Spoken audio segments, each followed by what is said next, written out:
Bora continuar. Como é que a gente reverte essa questão de não saber ou não colocar esses indicadores, né, ou essas informações de retorno financeiro em prática? Primeiro, na hora que você for propor melhoria, primeira coisa que você tem que mostrar: retorno sobre o investimento, retorno financeiro sobre a melhoria. E manter indicadores sempre atualizados. Eu falava isso, a Jaque está aqui para não deixar mentir, né, Jaque? A Jaque é aluna da nossa mentoria.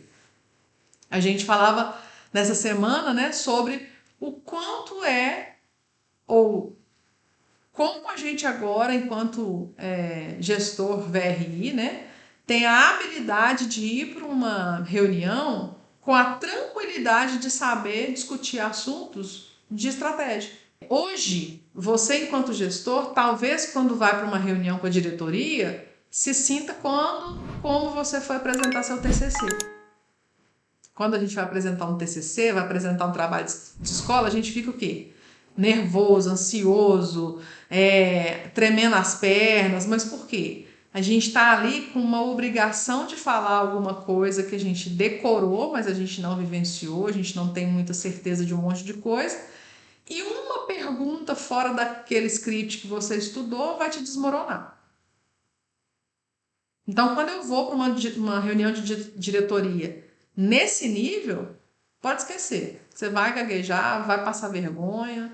Agora, quando você vai para uma reunião de diretoria, sabendo o que você está falando, apuração de informações na ponta da língua, você vivenciou aquelas análises, vivenciou aqueles estudos, é diferente. Você vai para o debate com muito mais tranquilidade, com muito mais confiança. Agora, se eu vou para um trabalho, né, ou se eu vou para uma reunião de diretoria só para apresentar números que eu nem sei por onde eles passaram, na hora que o diretor virar para mim e falar assim, esse número está errado, sua alma vai sair do corpo, porque você não vai saber debater com ele se está errado ou se está certo.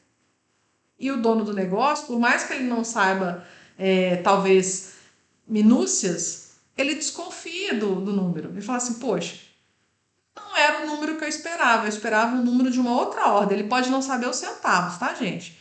Mas sei lá, você tinha um item lá que você ia apresentar que era 100 mil reais, você fala que ele é 10 mil reais, ele vai falar, não, tá errado.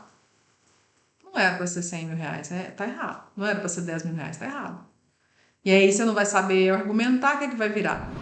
Você vai passar cada vez mais descrédito e ao invés de você subir de carreira, você vai começar a colocar seu cargo em risco. E a gente fala muito dessa analogia dos pais e filhos e é isso.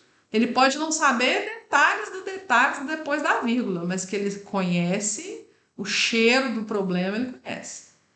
Então a gente tem que ir com muito conhecimento, certeza do que a gente está falando, e a gente só consegue fazer isso à medida que a gente mergulha nos números, mergulha nas informações, analisa muito, né, e conhece de fato a operação da fábrica. É isso que traz essa segurança também. Bom, e o terceiro erro, gente, que eu já até cheguei a dar um spoiler dele anteriormente, que é não saber delegar ou fazer a delegação de tarefas de uma forma inadequada e centralizar muito os problemas, né? As soluções dos problemas.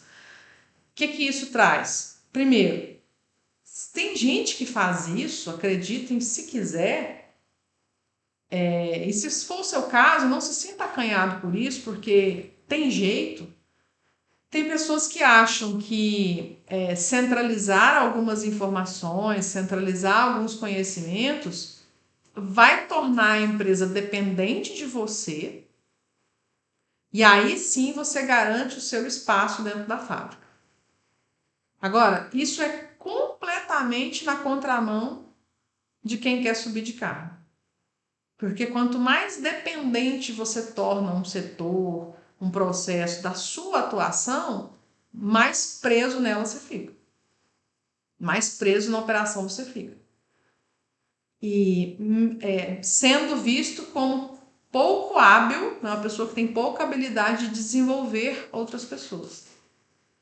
Porque uma atividade rotineira ainda está na sua mão. Eu me lembro de uma aluna lá na primeira turma que estava com essa dificuldade.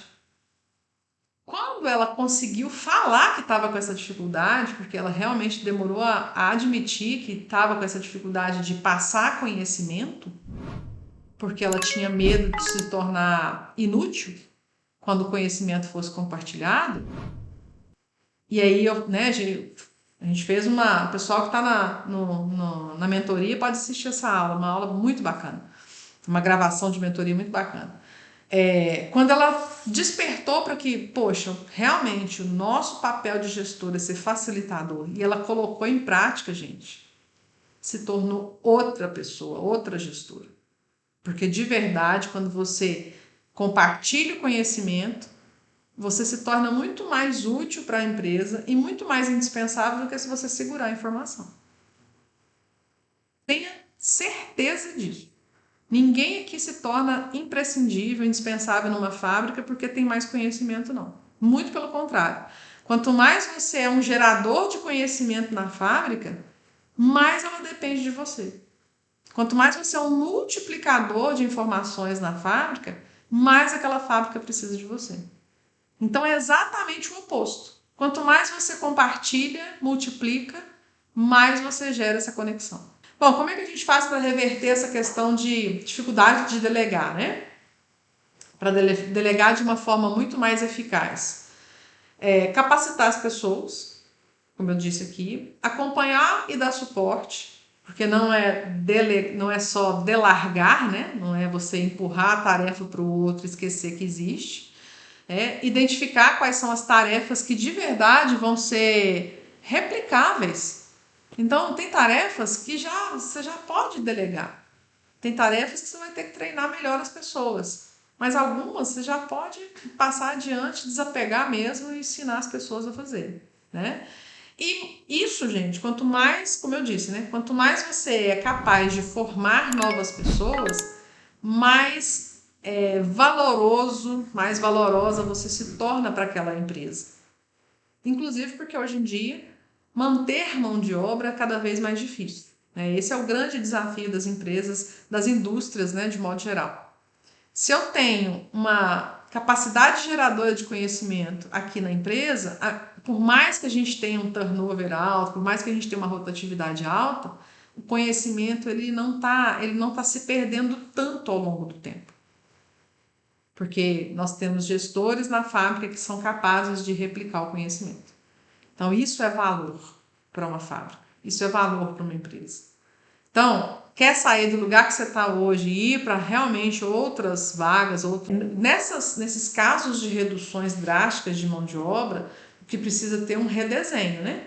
Teve uma necessidade de redução de mão de obra por causa de um objetivo que a empresa tem, né? E aí, à medida que isso está sendo reorganizado, também precisa ser reorganizado com vocês a estratégia da produção. O fato de reduzir drasticamente uma equipe e um só achar que vai fazer a compensação, que é essa situação que você está colocando aqui, não reverte. Pode piorar, inclusive. Porque como você está deixando passar coisas, né, da gestão, essa redução pode ser drástica em número e pode ser drástica em resultado, porque talvez naquela ânsia de tentar fazer alguma coisa ali de mão na massa, você está deixando passar coisas muito mais relevantes do ponto de vista de análise, por exemplo. Então, muito cuidado com isso. Eu sei que muitas vezes tem desafios grandes nesse sentido, né, de redução de quadro e tudo mais, mas a gente tem que ter esse olhar para não deixar a coisa piorar.